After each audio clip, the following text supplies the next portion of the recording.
My disappointment is immeasurable, and my day is ruined.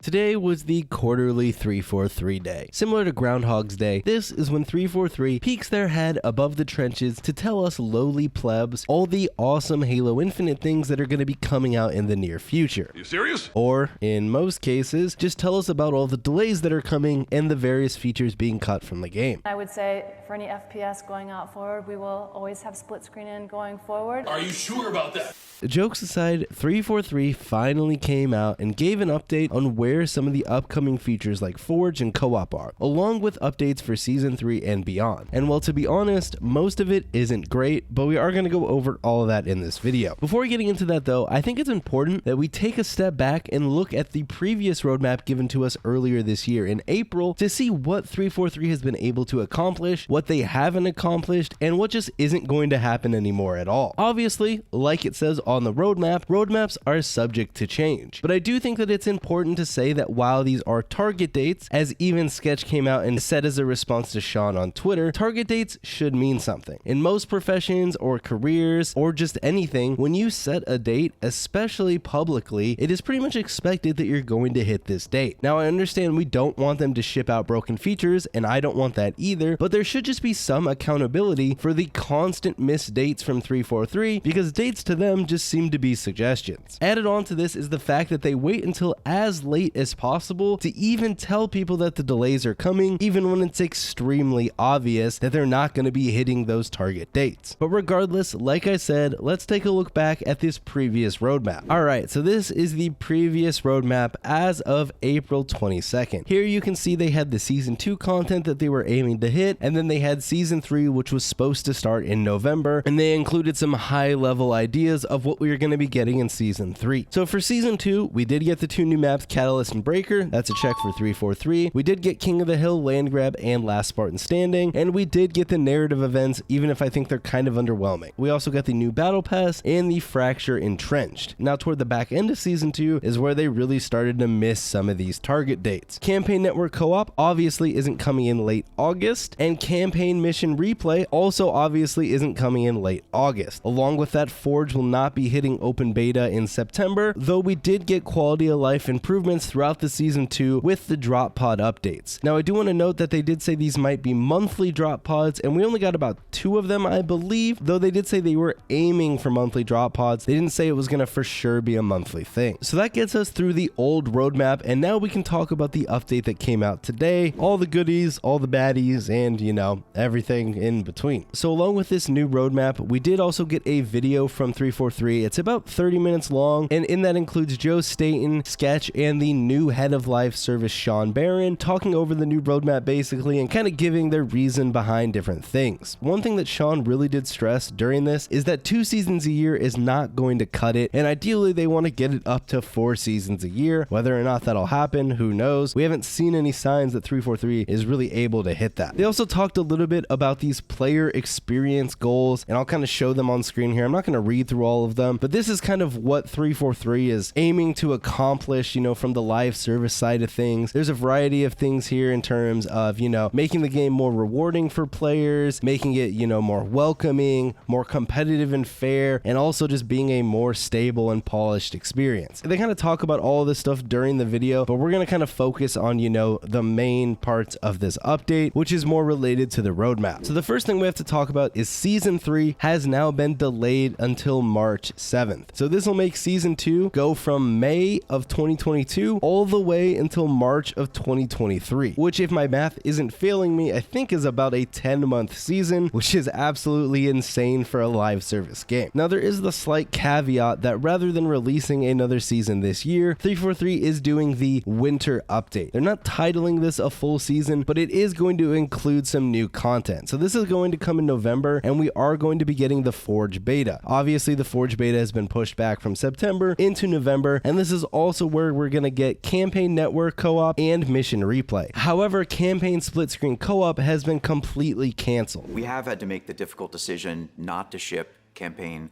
Split Screen Co-op. Always have split screen going forward. So that was a lie. Joe Staten said that they were kind of doing this to reallocate resources, to focus on the live service and focus on other aspects of the game. For me personally, the cancellation of this feature isn't the biggest deal in the world, though I do understand for many, Halo has been a split screen game since 2001. So it is going to be a bummer for a ton of fans to not be able to play the campaign split screen on the couch with their friends or their family. It's also kind of funny because there's this quote from Bonnie Ross back in Halo 5 when they removed split screen altogether, and they talked about how it was incredibly painful for the community as well as her and her team, and as such, all Halo games moving forward will support split screen. To me, this is just a funny quote because obviously now they're coming out and canceling split screen co-op, though obviously we do have multiplayer split screen for Halo Infinite, so technically they still did what Bonnie Ross said, but that's kind of with some caveats. So along with the Forge beta and co-op that we're going to be getting here in November, we will be getting a free 30 tier battle pass. Don't get me wrong, free things are cool. However, we do have to talk about this a little bit because it's pretty underwhelming. One, it's only 30 tiers, which really isn't going to hold you that long. And as we saw in the 343 video, a lot of this is content that should have been shipped in season 1 with all the Reach content. This is the Mark V core. It's going to have CQC and other various armors that we've seen leaked, that a lot of people leaked way back in season 1, and people have been asking where these armors have been the whole time. Well, the answer is, as it appears, they held it back so they could ship it out as kind of a small update at a later time. Now again, at least it's free, but a lot of this content probably should have already been out. We also get the Match XP beta. So 343 in the year 2022, basically a year after the launch of the game, is going to be beta testing the ability to gain experience from playing matches. I think that just speaks for itself. Absolutely hilarious and kind of the state of modern gaming, especially when 343 is the developer. Along with this, we're also going to get 2 new maps, Detachment and Argyle. However, it's important to note that these are not developer-made maps. These are going to be Forge-made maps, and don't get me wrong, from the little bit that they showed us, they look fine, they look like decent maps, but we are not going to go from May of 2022 all the way until March of 2023 without getting a single developer-made map. Absolutely insane in terms of a live service video game. We're also going to be getting a new game mode. The new big game mode for the winter update is Covert One Flag. When I was listening to Joe Staten tell me about this game mode, I actually busted out laughing because this is literally a custom game variant that 343 is trying to talk up and ship as some live service inclusion, when in reality this is literally something that you or I or really anyone watching this video probably could have made as a custom game in 15 minutes once you understood the setting. How it's going to work is it's basically one flag, however it is asymmetrical loadouts. So one team's going to have pulse carbines and sidekicks and unlimited camo, while the other team has commando rifles, swords, and unlimited threat sensors. So you kind of get the premise there, you're kind of shooting your threat sensor to try and ping people, and then you're going to try and sword them or shoot them down or whatever you want to do. Don't get me wrong, the game mode doesn't sound terrible, but this is not a new game mode. This is a custom game variant of One Flag Capture the Flag, which itself is just a variant of Capture the Flag in my opinion. We're really not getting a new game mode here, and most likely, if I had to guess, this won't even have a playlist outside of whatever event it is probably a part of. Now, we will be getting 2 events, the December event Winter Contingency 2 and the January event Joint Fire. Like I said, I imagine Covert One Flag is probably wrapped into one of those events. Who knows? We'll see what the other one is, probably some new cosmetics and whatnot, but to be honest, probably nothing amazing, as most of the events so far in Halo Infinite have been pretty underwhelming. So that's pretty much going to do it for the winter updates, other than,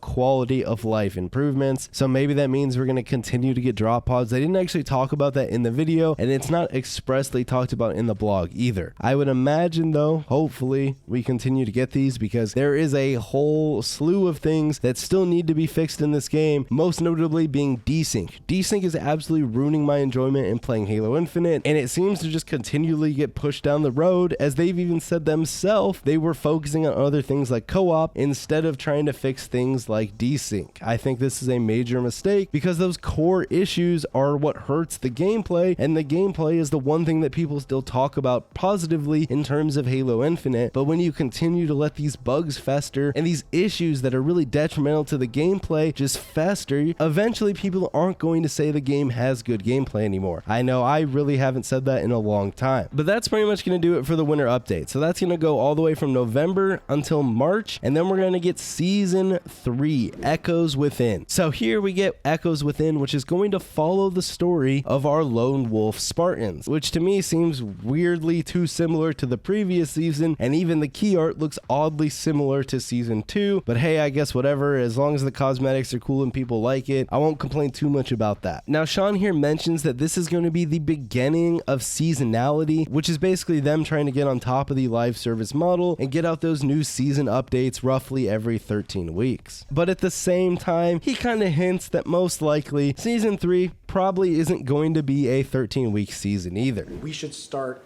getting to that goal of 13-week seasons. Not saying that's a 13-week season, but I'm saying this is the beginning. Season 3 will be built around the SPI Armor Core, which they showed kind of the outline of, so we haven't really seen too much about it, and it will also include a 100-tier battle pass. We'll also be getting 2 new maps here in Season 3. Again, this is going to be 1 arena map and 1 BTB map. This BTB map is supposedly the biggest BTB map yet, and is supposed to be really good for vehicle combat. The arena map is an asymmetrical map, and Joe Staten talked about how there was a grav launcher that you could use to jump across the entire map. From the pictures and the little bit they talked about, the maps seem interesting enough, although obviously we'll have to wait and see. Season 3 is also going to include 2 brand new game modes, VIP and Escalation. I think I'll just leave it as that. We all know what VIP and Escalation is. Don't get me wrong, they are new to Halo Infinite, but nothing about VIP or Escalation gets me excited at all to launch Halo Infinite up again. I've been playing both of those game modes for quite some time. VIP has been around forever, and Escalation is gun game,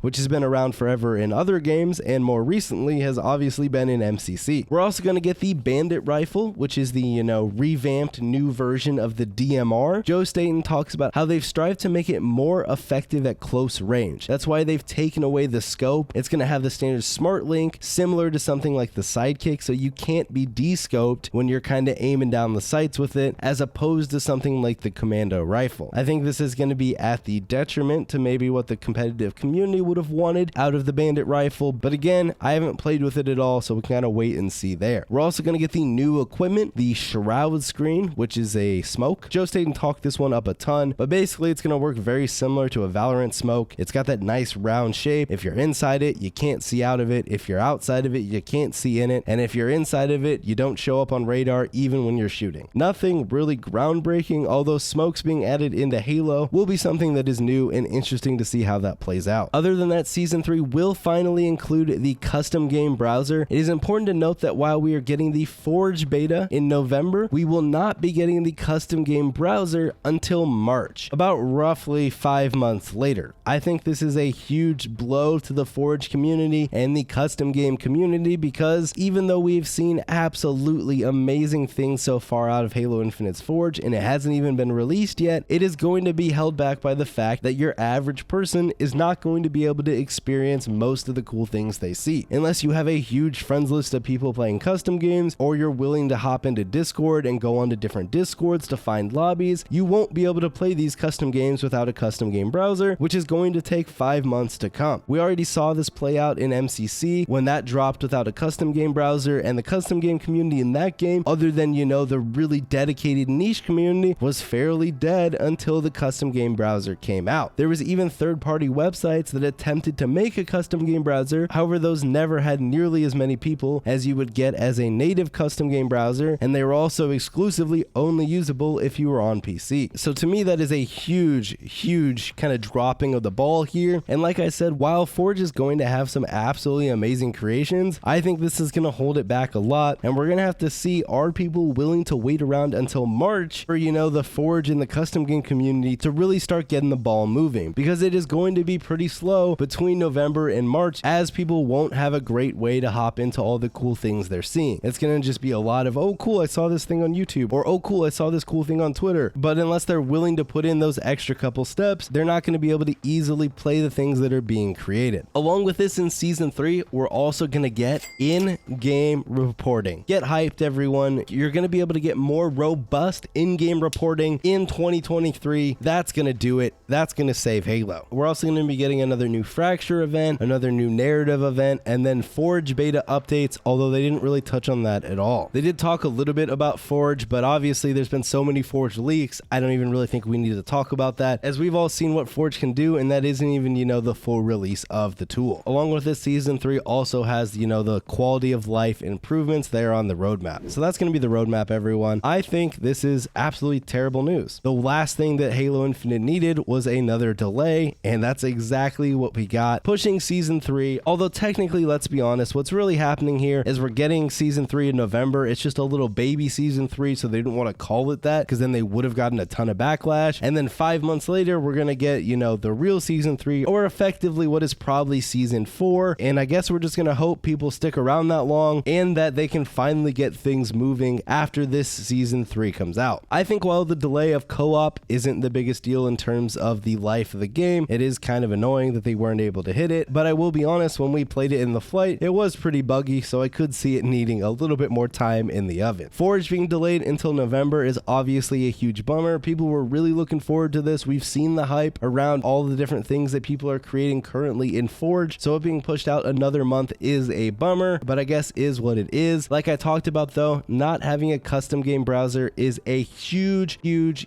blow to the Forge community, and we're gonna have to kind of see what happens in between November and March while people wait for that custom game browser to come. We won't be able to see the full potential of what's going to come out of Forge and the custom game community until we get the custom game browser. However, getting the Forge beta out does give us the opportunity to play things with our friends or go into Discords and find groups to play with, along with maybe possibly seeing more Forge creations implemented into matchmaking, though they don't talk about that at all on the roadmap other than the 2 specific maps that they've already pointed out. So I'll be interested to see if we see any Forge creations in matchmaking from November until March. If I had to put a guess on it, probably say no, because I probably would have included that on the roadmap if that was something they were aiming to do. In terms of community creations is what I mean. Obviously not those 2 maps that they already told us about. But yeah, that's pretty much my opinion on today's news. It's not great. I guess there is good things still coming in the future. It's just a matter of whether or not people are going to sit around and wait for it, and that I don't have the answer to. I think Halo Infinite is in an absolute dire state right now, and the player base of the game is not getting any better, and this news definitely is not going to help. I know for me personally, and also probably many others, I haven't been launching the game at all, and nothing here is going to get me to launch the game now until November when we finally get Forge. But I think that's going to do it for the video, guys. Hope the best for Halo and Halo Infinite. Hopefully 343 can kind of get their feet under them finally and, ramp up like they keep saying they're doing, but I'm not seeing any actual tangible proof that they're ramping up rather than just telling me they are. But we'll see. I hope for the best. I hope they can turn it around, and we'll just have to see what happens. As always, if you enjoyed the video, you know what to do. Follow me over on Twitch, Twitter, Instagram, all those good places, and I'll see you all next time.